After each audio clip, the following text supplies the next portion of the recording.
Hi everyone, welcome along. So, as the title of this video suggests, it's about scammers, and we had another close call the other day, and it seems it's getting worse, doesn't it, the scamming thing.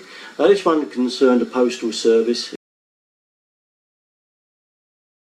I've heard that lots of them, Hermes and so on, have been scanned off to look like a proper email or a proper message in our case. This time of year, December, there's lots of postal stuff going on. We've got lots going down at the moment, and I was on my PC plodding away trying to keep you lot entertained and Jan's in the other room doing all the household stuff, the parcel deliveries and stuff like that.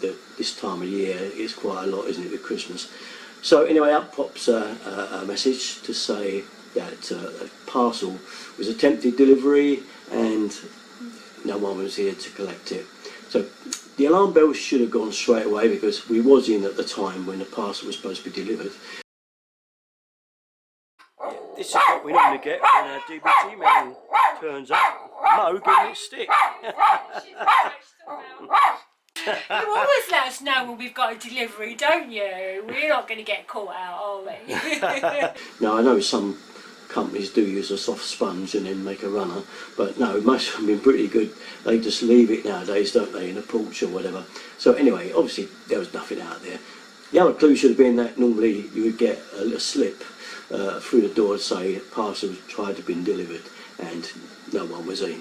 So, you know, there we go. We should have took that one off the cuff straight away. But anyway, Jan looked on, oh damn, you know, I've got loads of stuff coming, I wonder what this is. And it's put down for redelivery. Fill in your details. That should have been a clue, because they want to know name and address, and obviously they should know your name and address because they've tried to deliver a parcel. And that's another little clue. And of course you go on further, and eventually it gets to this little important detail of you now need to pay £2.35 for redelivery. And Jan said, I'm not paying that. No way I'm paying that now. I'm sat in the back room, and she said, oh, yeah, I want us to pay £2.35, and I'm busy. I said, oh, just pay it. You know, it's not worth the £2.35, whatever it is. We've got loads of stuff coming. Just you know, luckily, I mean, I didn't even look at it, didn't even realise what it was, that it was a message. And Jan said, no, I'm not paying it. I'm going to look what it is, find out what it is, this thing that's supposed to be coming, because there was obviously a tracking number to make it look real. And of course, when she went straight to DBT's site, there was no tracking number. It didn't do anything. And that's when we both actually glued it together, and I come running in and she come running to me, don't put down your bank details, whatever happens, because it's another scam. So this is one that's going around, particularly this time of year, because obviously, you know, we're all delivering and expecting lots of stuff and presents and trying to get stuff done. Now what these things do is they weigh on your mind. I mean, it's come up 2:30, so if you think about it, you'd normally be at work and you get this message up, wouldn't you? You could be in the middle of a job doing something, and just to clear it and get it off your mind, you put down your details and pay it, wouldn't you? Just because, you know, you want to get rid of it. There's too much to do as there is, which is a great idea for that scam, isn't it? You know, because at the end of the day, they've got your bank details and they clear your bank out. I checked online, and found there's quite a lot going around, and a poor old lady last year got a bank account cleaned out of £80,000 using that same DBT scan. If only I could catch those scammers. Anyway, there's a couple of others I just want to tell you about. So one of the other ones I've got a couple of weeks ago, reportedly from Amazon. Now, as you all know, guys, I run a small Amazon shop on YouTube, which I use to sell the right gear for your plumbing jobs. Mainly it's a plumbing store, and it's all about getting the right parts. And just to help you out, put you in the right direction, I usually list up a part that might be there that you'll need for a particular job, so that you don't got to search around.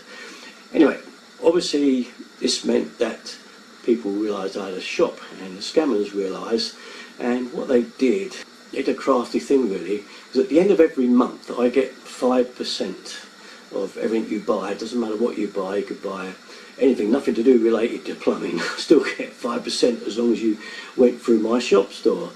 And it obviously adds up. It's not a lot, but it does add up. So these guys decided to send me an email at the end of the Amazon period, just before I got paid, to say that we can't pay you at the end of this month because your details now need updating.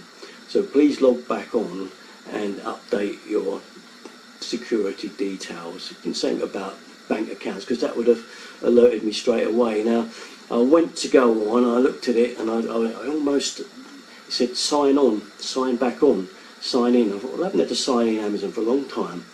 Well, they want me to sign in now, and I almost signed in, which would have been a fatal mistake, because obviously all they wanted was my sign-in details, and then they've got me, because then they could quickly get in there, sign themselves on, change the password, and they've got my Amazon shop account, and all the profits that are ever made from it would go to them. So that's a real clever scam. So once again, I've got to a stage where I just can't trust any emails whatsoever. So last one, won't bore you too long. A few years back, we used to be with the dreaded TalkTalk, yeah, the worst ones. Don't ever go with them. But anyway, we're with them, and they're based in India. Their service to any problems, hassles or whatever, is based in India. They was there. I don't know if they've changed things. But we got a phone call one day to say that it was them, and they're having problems with the site, and the speed has dropped significantly for us. So we like to let them have control of the PC, and they would sort it out for us. Well, it looked so real. Jan let them take over the laptop, and basically had all these figures and bits and pieces dashing about and flying about. Anyway, to get to nitty-gritty, they said, well, we're very sorry for all the bad service, but what we'd like to do is give you £50 back as a reward, for putting up with the slow speed, but we'll have it sorted. And right at the end, it said, so if we'd have your bank details, we will award you the money. And that was it. They was really pushing on the phone for this bank details. I think, why are they doing it? They've got them already. And right at the last second, no, don't give them anything. Stop, don't give them any. Disconnect the computer. But it was a laptop, so it wouldn't just disconnect straight away. I literally picked up the laptop and ripped the battery out the back of the thing, because it won't go off like a normal PC, will it? But it wasn't too late. They didn't get our bank details, thankfully, because we did stop there.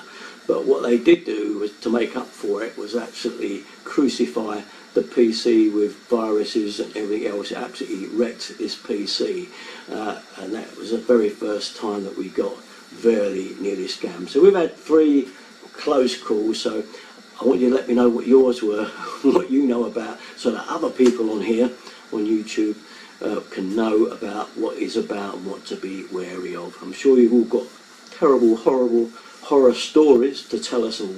So I'll leave that for you to put in the comments below this video. Thanks for watching in. All the best, and don't forget, Derek and 33. Goodbye.